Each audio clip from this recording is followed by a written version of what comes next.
Grab your popcorn because today I'm roasting one of the oldest, loudest, and most recycled lies in American history. Foundational Black Americans, just 13% of the population, commit the most crime. Laud, if I had $1 for every time them folks brought up that tired line in a debate, under a news article, or on social media, I'd have my reparations by now. They treat that stat like it's the gospel, like it came down from Mount Privilege on 2 stone tablets. But here's the gag. It's all a myth. It's a game of statistical hopscotch designed to paint FBAs as America's eternal criminal class, to justify every policy, stereotype, and excuse to keep us at the bottom while they walk away with all the benefits. You ever wonder where this mess started, why it sticks around, and what the real crime numbers show? Well, pull up because I'm breaking it all the way down, and by the end, I'm flipping the script and holding up a mirror to them folks for a change.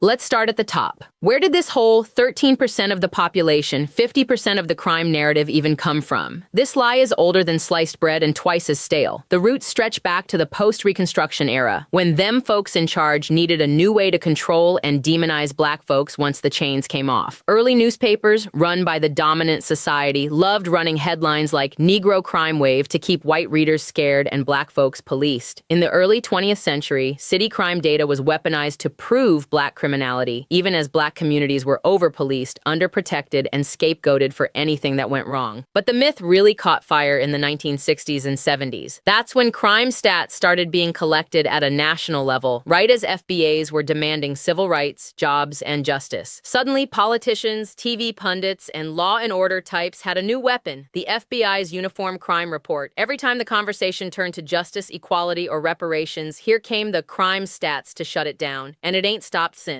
Fast forward to the internet age, now you got entire YouTube channels, forums, and social media threads built around posting cherry-picked crime numbers out of context. It's a feedback loop. Them folks repeat the lie so much they start believing it's truth, but the devil is in the details.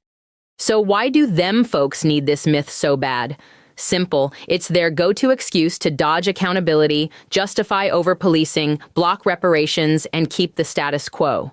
If you can paint FBAs as inherently criminal, then you can rationalize every bad outcome. Poverty, school funding gaps, job discrimination, housing segregation as just Black culture. It also serves as psychological comfort. If all America's problems are Black folks' fault, then them folks never have to face the role of policy, privilege, or generational advantage in creating inequality. See, it's not us, it's those people. They need the myth to maintain the illusion that everything is fair and that any disparities are due to personal failure or criminality. Plus, it's a political tool. Every election cycle, watch how the narrative heats up. Urban crime, law and order, inner-city violence, all coded language for keeping the lie alive and FBAs on the defensive. The myth is too useful to ever die, so they pump it out like fast food and wonder why America stays sick.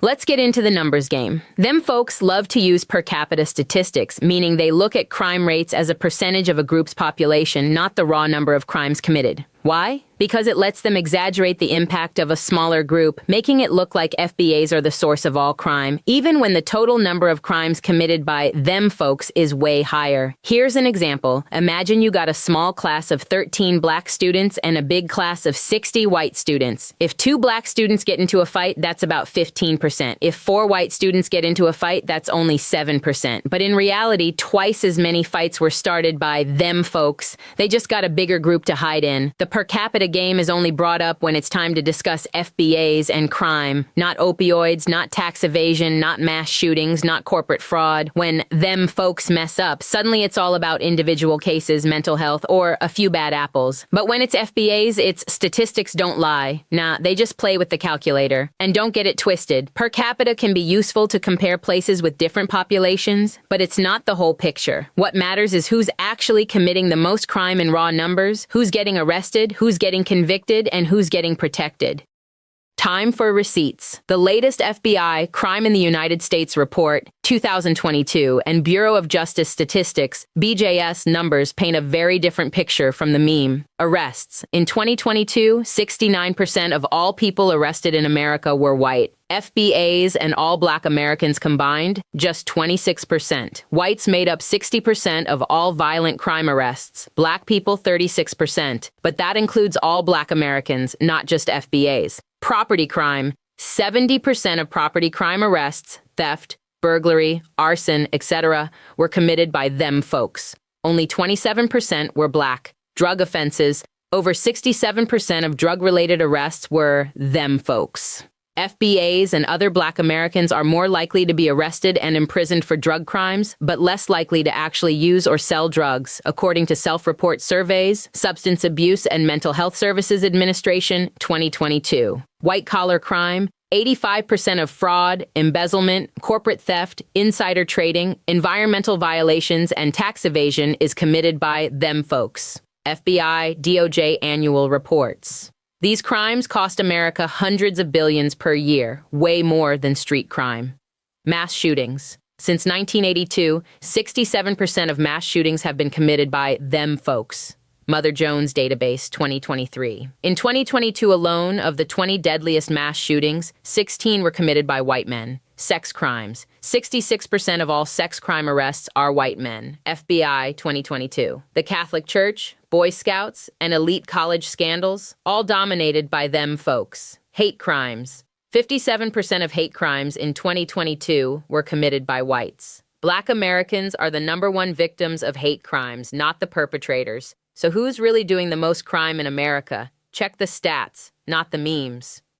Let's run it down. If you add up all crime, violent, property, financial, environmental, and cyber, the dominant society commits the majority of it, both in raw numbers and in economic cost. Bank fraud, mortgage scams, environmental disasters, and wage theft, all run by them folks. Wage theft alone, $50 billion per year, is higher than all robberies, burglaries, and auto thefts combined. Opioid crisis, over 500,000 dead. Pharmaceutical companies run and protected by them folks. Political corruption, insider trading, and campaign finance violations. The faces in Congress, Wall Street, and state houses are overwhelmingly white. Domestic terrorism. 80% of plots and attacks from 2000 to 2022 were by white nationalist and anti-government groups. Yes, even the government admits it. Homeland Security 2022. You don't see FBAs running Ponzi schemes, collapsing banks, or flooding rural communities with fentanyl. When it comes to actual harm, them folks are in the lead by every measure. Now let's talk about privilege. Them folks love to act like crime is the result of bad culture or bad choices in Black America, but ignore their own numbers. If the world is handed to you on a silver platter, schools, jobs, loans, political connections, shouldn't you be committing the least crime? So why are they still the majority of arrestees, convicts, and offenders? How does a group with all the advantages, generational wealth, home ownership, high-paying jobs, family inheritance, legacy admissions, end up running up the crime stats? FBAs actually have an excuse. Our communities were redlined, underfunded, denied jobs, over-policed, and subjected to generational poverty. If we commit a crime, it's often for survival, not for sport, thrills, or a Wall Street bonus. The opioid epidemic? That's a crisis of white privilege. People with everything still finding ways to destroy themselves and their towns. School shootings? Columbine, Sandy Hook, Uvalde, Parkland, all perpetrated by them folks. Let's be clear, the crime myth is projection. It's easier for them folks to point the finger than to look in the mirror.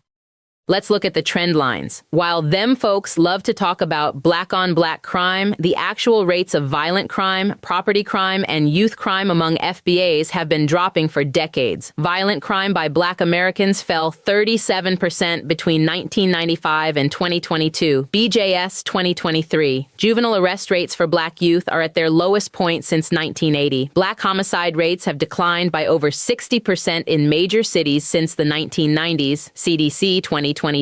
Property crime by Black Americans has dropped by 50% since 1993. Meanwhile, crimes by them folks like mass shootings, white-collar fraud, and opioid trafficking have either stayed flat or increased. If culture was the problem, those numbers would be rising. Instead, every year, FBAs are less likely to be arrested, less likely to be convicted, and more likely to be the victim of crime, not the perpetrator.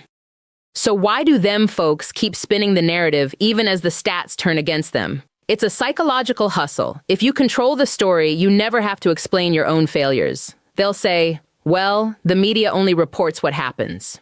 Nope. The media chooses what to spotlight. When a Black person commits a crime, it's front-page news. When a white-collar scandal bankrupts thousands, it's a business story buried on page 12. When a black teenager steals a car, he's a thug. When a white man shoots up a school, he's mentally ill and troubled. They'll say, but look at the per capita rate. Ignoring that per capita only makes sense if every group had the same opportunity, same policing, and same level of reporting. But them folks have gated communities, private schools, lawyers on retainer, and judges who see themselves in the defendant. They'll say, well, what about Chicago? Chile, check the facts. Most gun traffickers, suppliers, and policymakers creating the conditions in Chicago are them folks from outside the city. The myth persists because it's useful. It keeps FBAs on the defensive, justifies over-policing, and excuses the criminality that actually dominates American life. Now let me turn the tables. I got some questions for them folks, since y'all are so obsessed with stats. If you got the most resources, why do you commit the most fraud? If you got legacy admissions and trust funds, why so much insider trading? If you control the banks, why so much financial crime? If your communities are so safe, why are mass shootings a weekly event? If your family values are so strong, why are you the leading group in child sexual abuse, teacher misconduct, and domestic terrorism? If you invented law and order, why do you break the most laws? Maybe it's not about culture, but opportunity. Maybe it's not about color, but character.